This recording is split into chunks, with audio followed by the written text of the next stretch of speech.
Olá, gente, sejam bem-vindos à nossa live de hoje. Hoje nós vamos falar de magnésio, né? Sempre há aí uma certa dúvida em relação aos minerais e principalmente em relação à suplementação. Então a gente vai falar sobre os níveis de magnésio e o impacto na saúde dos nossos pacientes com diabetes. Então, eu sou Cris Azzolini, sou nutricionista especializada em diabetes e hoje eu vou explicar como o magnésio pode afetar a gestão do diabetes e o que nós podemos fazer para abordar essa questão. Por isso, o nosso tema de hoje é o impacto do magnésio no manejo nutricional do diabetes, né? Então, o magnésio, gente, é um mineral essencial, envolvido em muitas funções, tá? Servindo também como cofator para muitas enzimas, mas o papel do magnésio vai além. O magnésio, ele é necessário para mais de 300 reações bioquímicas dentro do nosso corpo, incluindo a síntese de proteínas, a função muscular e nervosa, o controle da glicemia, a regulação da pressão arterial, e ele também desempenha um papel na ação da própria insulina e na manutenção dos níveis de glicose. Então eu vou citar para vocês alguns dos principais efeitos do magnésio sobre os neurotransmissores, tá? Além de outras coisas relacionadas ao diabetes. Então, veja só, o magnésio é importante para a síntese dos neurotransmissores. Ele influencia a síntese e a liberação de vários neurotransmissores, como a serotonina, por exemplo, a dopamina, a norepinefrina. A presença adequada de magnésio, ela é importante para a síntese de todos esses neurotransmissores que estão associados ao humor, ao comportamento e à resposta ao estresse. Ele também, o magnésio, ele também está relacionado com a liberação de acetilcolina. Como? Ele modula a liberação de acetilcolina, que é um neurotransmissor excitatório, principalmente da junção neuromuscular. Então, o nível adequado de magnésio ajuda a manter o equilíbrio e a liberação de acetilcolina, prevenindo a hiperexcitabilidade neuromuscular e, consequentemente, melhora condições como câimbras e espasmos musculares. Isso é legal. O nosso paciente frequentemente tem câimbras, principalmente os idosos. Outra coisa que o magnésio é importante, porque ele tem uma ação no GABA, que é o ácido gama-aminobutírico. Ele é o principal inibidor, né? Meu Deus, inibidor. Ele é o principal neurotransmissor inibitório, tá? E o magnésio, ele tem um efeito modulador na atividade desses receptores de GABA que controlam o tônus muscular e que fazem relaxamento. Então, ele tem um efeito calmante, ele pode ter um efeito ansiolítico e também ele tem ação no sono vigília. Principalmente, ele ajuda a iniciar o sono. E além disso, o magnésio também, ele desempenha um papel na modulação da dopamina, né? Que é um transmissor essencial, né? para motivação, para o prazer, inclusive para coordenação motora. Então, deficiências de magnésio, elas têm sido associadas a distúrbios dopaminérgicos, como a depressão, o transtorno de déficit de atenção e até a hiperatividade, que é o TDAH, né? Então, olha que interessante, você fala, mas o que isso tem a ver com diabetes? Tudo, porque a gente já tem pacientes com diabetes tipo 1, que frequentemente são crianças, né? Então, as crianças, elas não têm efeitos neuropáticos ainda, câimbras, dores musculares. Isso está mais relacionado aos pacientes idosos, né? Mas os nossos pacientes com crianças, eles podem ter hiperatividade, déficit de atenção, excitabilidade. Então, o magnésio entra aí como um mineral essencial para ajudar nessas questões dos nossos pacientes com diabetes, né? E outra coisa importante, que o magnésio ele é essencial para que os receptores de insulina funcionem adequadamente. Então, ele facilita a sinalização de insulina.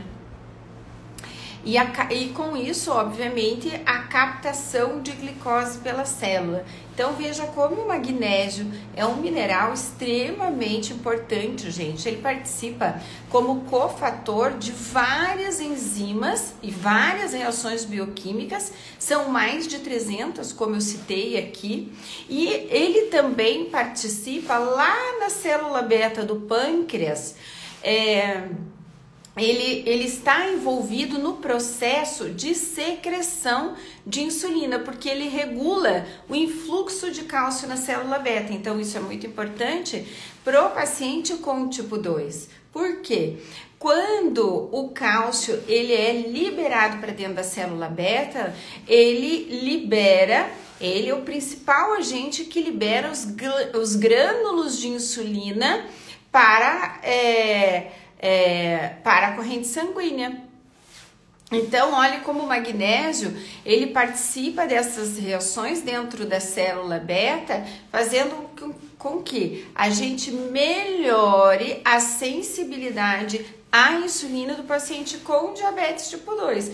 Então, olha quantas coisas legais nós falamos, né? Que ele modula o GABA, então a sensação de relaxamento, sono, diminui o estresse, ele tem uma função ansiolítica e tudo isso pode ser trabalhado no nosso paciente com diabetes, né? Vejam, as crianças, né, mais excitadas, mais estressadas, nossas crianças com DM1 que podem ter hiperatividade, TDAH, trabalhar o magnésio diminui a excitabilidade dessas crianças.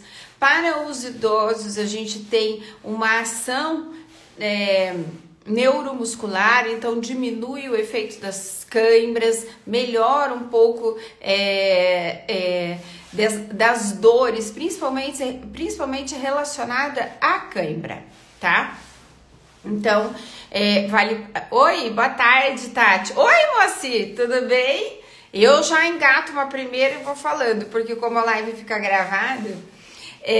então, o magnésio, ele participa também da regulação de enzimas que estão envolvidos no metabolismo da glicose, como a hexoquinase e a fosfofrutoquinase, que essas enzimas, elas são essenciais nas vias glicolíticas. Então, nós temos o magnésio trabalhando como cofator de inúmeras enzimas, tá? Sendo assim, né, gente, depois que eu falei a grande parte e o que é mais importante para a gente da ação do magnésio para os nossos pacientes com diabetes e como que a gente vai usar tudo isso na prática clínica, saber que ele participa, é um mineral extremamente importante, isso tem a ver com todo o padrão alimentar do paciente. A gente sabe então que níveis baixos de magnésio, eles podem contribuir também para a resistência à insulina, agravando inclusive o diabetes tipo 2 e dificultando o controle glicêmico, né? Então, a deficiência de magnésio, ela pode estar associada com um maior risco de complicações diabéticas, inclusive a neuropatia e a própria doença cardiovascular, já que o magnésio também participa da modulação da pressão arterial. Então, o que é mais importante? A gente identificar e corrigir a deficiência de magnésio. Por quê? Tudo isso, além de melhorar tudo que eu falei anteriormente, ele também vai ajudar a melhorar a sensibilidade à insulina e o controle geral do diabetes, além de prevenir tudo isso que eu falei para você, que pode estar associado à deficiência do magnésio, né? O nosso maior desafio, sabe qual é? Identificar a deficiência de magnésio, que muitas vezes ela não é detectada no exame de rotina. E aí determinar essa quantidade adequada, né, do magnésio, até para suplementar, até para corrigir a alimentação, como faz. É importante citar aqui para vocês, né, aproveitando todo o meu conhecimento em bioquímica, já que sou bioquímica, de dizer para vocês que o magnésio, ele não é um exame sensível ao magnésio. Por quê? Porque apenas 1% do magnésio está livre no soro do sangue, tá? Então, ele é um exame pouco sensível e ele tem uma faixa extremamente estreita de normalidade. O magnésio, 60% do magnésio, ele está armazenado nos ossos e alguns tecidos moles. Então, pouco ele fica no soro.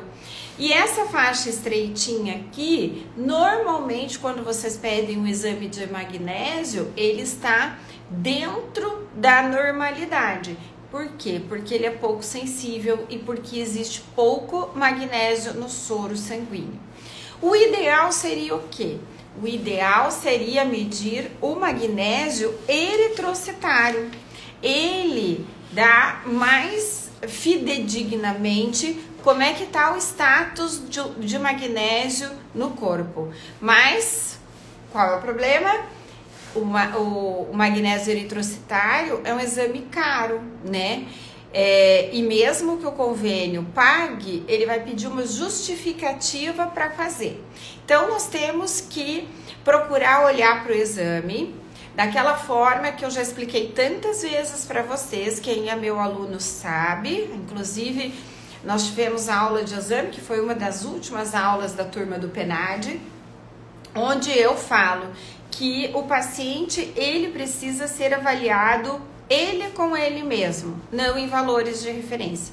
Então, vocês podem olhar o status do magnésio, apesar de ser um magnésio sérico pouco sensível, comparar o magnésio dele com ele mesmo, né? Se ele está baixando ou ele está subindo, né? É muito difícil subir devido ao nosso padrão alimentar, é difícil, né? Se ele está baixando, vocês conseguem comparar com o resultado anterior do paciente. Então, é sempre importante olhar para o paciente individualmente, comparar ele com ele mesmo, ok? Outra coisa que vocês podem avaliar é da seguinte forma: pensem assim, façam um corte, né, entre o mínimo e o máximo do valor de referência do magnésio, dividam-o ao meio para vocês saberem o meio, os 50%, tá? Aí vocês podem avaliar da seguinte forma: tendo 50%, 50% do, né, que é o meio, para baixo, a gente já pode pensar em perguntar sobre os sintomas, né, desse paciente que podem levar a uma deficiência de magnésio. Então, perguntar sobre o sono. Mas o que é sobre o sono? Principalmente já que o magnésio age no início, né, do sono, perguntar para o paciente se ele tem dificuldade de pegar no sono, que é a hora que que o magnésio vai agir. Não adianta o paciente dizer assim, eu durmo, eu caio igual uma pedra na cama, mas eu de madrugada acordo. Não, o magnésio não vai trabalhar aqui, ele trabalha no início do sono, então ele não tem dificuldade de pegar no sono, né? Outra coisa, veja a idade do paciente. É um paciente que tem mais propensão, é idoso, tem mais deficiência muscular, então ele tem mais propensão a câimbras, essas coisas. É lógico que o magnésio não é o único fator determinante para a câimbra, né? A gente sabe que tem outros, tem o potássio também, além de a falta, a inatividade física contribuir para episódios de cãibra, né? Porque não trabalha o músculo, não alonga. Então, nós temos outros fatores envolvidos ao episódio de cãibra. Avaliem as crianças, né? Perguntem para as mães se elas são muito excitadas, já que o magnésio também, ele tem uma ação ansiolítica, né? Além da sensação de relaxamento e inibitório do GABA, o magnésio, ele pode contribuir para deixar esses pacientes menos ansiosos. Por quê? A gente sabe que o fato do diabetes, a rotina do diabetes ser muito pesada, muito estressante, muito cansativa. Então, avaliar se a gente pode ajudar dando uma suplementação de magnésio nessas situações. Então, avaliar através de sinais e sintomas e olhe, então, o exame, se esse paciente, coloquem ele como não posso dizer uma deficiência, né? Mas como não ideal quando o paciente está do meio para baixo no valor de referência, ok? E junto com os sinais e sintomas. Incluam a avaliação dos níveis de magnésio como parte, sim, dos exames laboratoriais regulares dos pacientes com diabetes, mas entendam que vocês precisam avaliar dessa forma e principalmente avaliar o padrão alimentar dos nossos pacientes. Por quê?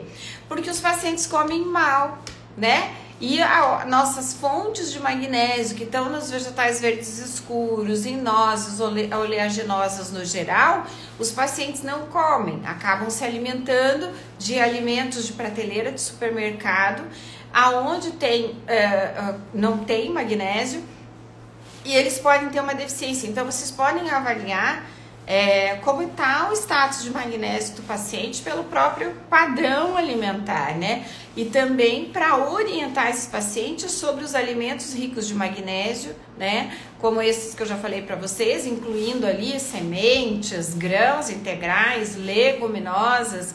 Oriente esses pacientes, porque também não adianta a gente suplementar se o paciente tem um padrão alimentar ruim, não adianta nada, né? A gente só dá um xixi mais caro. A gente tem que ter um padrão alimentar adequado, corrigir isso na alimentação e depois, sim, se não foi corrigido, considerar a suplementação de magnésio como uma estratégia, um apoio para o paciente, né? E também, logicamente, não podemos descartar que, apesar de ter apenas 1%, né, de magnésio no soro do sangue, deficiências muito graves de magnésio vão sim ser refletidas no exame de sangue, além de outros sinais e sintomas que podem ser agravados pela deficiência de magnésio, né? E ajustar conforme necessário, principalmente respeitando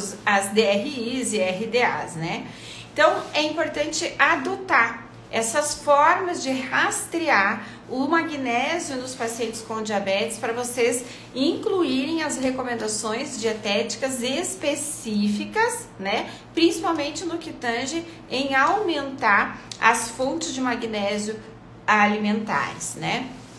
Então, a gente tem uma ferramenta muito importante na nossa mão e que, sabendo usá-la, a gente tem uma resposta muito boa em relação à sensibilidade à insulina, à manutenção do controle da glicemia, principalmente em pacientes com diabetes tipo 2, diminui a excitação em crianças que já têm até, inclusive, a gente não descarta que os nossos pacientes com diabetes podem ter outras situações clínicas, como a hiperatividade, o próprio TDAH, e que a gente pode diminuir a excitação, a gente pode melhorar a ansiedade, né? E com isso, a gente tem, com a introdução do magnésio, a gente tem mais serotonina, mais dopamina, a gente tem pessoas até mais felizes, né? E a melhora do início do sono ali, né? Já que ele atua ali no sono vigília.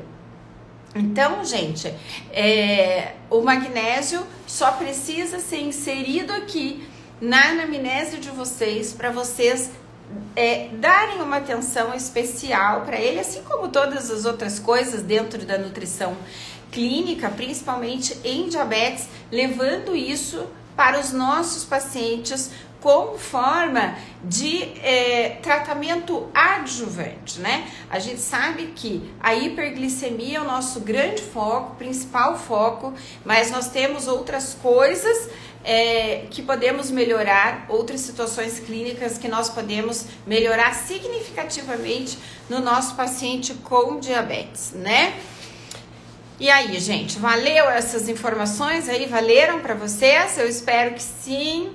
Então, que vocês tenham gostado, a live vai ficar salva aí se vocês quiserem rever, que eu acho que é bem importante. Se vocês que entraram um pouquinho mais tarde quiserem dar uma olhada, eu acho que vale a pena, principalmente para a gente saber em que situações o magnésio vai contribuir para o nosso paciente com diabetes. Então, eu espero que essas informações compartilhadas ajudem vocês a compreender melhor a importância, então, do magnésio no manejo do diabetes e como abordar essa questão na sua prática clínica. Tá bom, meus amores? E aí, me contem. Tudo bem com vocês? O módulo 1 da pós-graduação está prontíssimo, hein, gente? Agora estamos iniciando o módulo 2. Tá incrível, incrível. E aí, Tati, tudo bem por aí? Tô com saudade de você. Que bom que você gostou. Que bom, gente. Nós só precisamos compartilhar esse Instagram. Eu tô um pouquinho afastada, né, em função do excesso de trabalho, mas é por uma boa causa, né? A hora que essa pós estiver todinha pronta, então a gente já começa a aliviar um pouquinho a carga de trabalho, mas é que vocês sabem, né? Eu sou ansiosa e eu quero botar esse negócio para rodar o quanto antes. Tati, eu acredito que no final de agosto, início de setembro, vão abrir para vocês que são ex-alunos, né? E para vocês são a prioridade. E aí depois, na sequência, a gente abre para o geral, tá? Mas você vai amar, porque já tá incrível o módulo 1, vai ter muita coisa nova aí. Tá bom, meus amores? Eu quero que vocês fiquem com Deus, tenham um ótimo dia, tá? Ai, meninos, e a gente tá bastante ainda também entristecidos, né? Com isso tudo que aconteceu aqui do avião, que saiu daqui de Cascavel, tem pelo menos 22 pessoas daqui. Então a gente ainda tá bastante triste com tudo isso, não é fácil, né? A gente perceber que podia ter sido a gente que também tivesse lá, um de nós, os nossos filhos, mas enfim, graças a Deus, Cascavel tá dando um baita apoio aí para todas essas pessoas, mas a dor é a dor, né? Não é fácil. Então é isso, gente. Um beijo enorme para vocês. Fiquem com Deus, tá? Até quinta!